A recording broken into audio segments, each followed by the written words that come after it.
ആറ്റത്തിൻ്റെ plum pudding മാതൃക അവതരിപ്പിച്ചതാര്? ഉത്തരം J Thomson. Anti sterility ജീവകം എന്നറിയപ്പെടുന്നതേത്? ഉത്തരം ജീവകം ഇ. ആറാം വംശനാശം ഒരു അസ്വാഭാവിക ചരിത്രം എന്ന പുസ്തകത്തിൻ്റെ രചയിതാവാര്? ഉത്തരം എലിസബത്ത് കോൾബർട്ട്.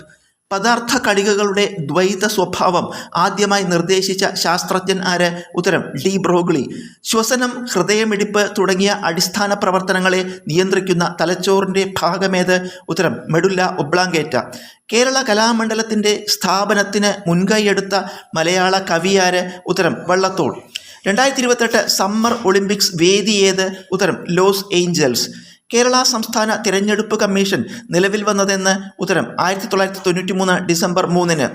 ഗാർഹിക പീഡന നിരോധന നിയമം നിലവിൽ വന്നതെന്ന്? ഉത്തരം 2006 ഒക്ടോബർ 26. ദേശീയ ബാലാവകാശ സംരക്ഷണ കമ്മീഷന്റെ ആദ്യ അധ്യക്ഷനാര്? ഉത്തരം ശാന്ത സിൻഹ. ഏതാണ് കിഴക്കൻ തീരപ്രദേശം അഥവാ പൂർവ്വതീരം? സുന്ദരവനം പ്രദേശം മുതൽ കന്യാകുമാരി വരെ പൂർവ്വഘട്ടത്തിനും ബംഗാൾ ഉൾക്കടലിനും ഇടയിൽ സ്ഥിതി ചെയ്യുന്ന തീരപ്രദേശമാണിത്. ഏതാണ് പടിഞ്ഞാറൻ തീരസമതലം? ഗുജറാത്തിലെ റാൻ ഓഫ് കച്ച് മുതൽ കന്യാകുമാരി വരെ പശ്ചിമഘട്ടത്തിനും അറബിക്കടലിനും ഇടയിൽ സ്ഥിതി ചെയ്യുന്ന തീരപ്രദേശമാണിത്. എന്താണ് നീർത്തടം? ഉത്തരം ഒരു നദിയും അതിൻ്റെ പോഷക നദികളും ചേർന്ന് ഒഴുകുന്ന മുഴുവൻ പ്രദേശത്തെയുമാണ് നീർത്തടം എന്ന് പറയുന്നത്. കേന്ദ്ര തോട്ടവിള ഗവേഷണ കേന്ദ്രം എവിടെ?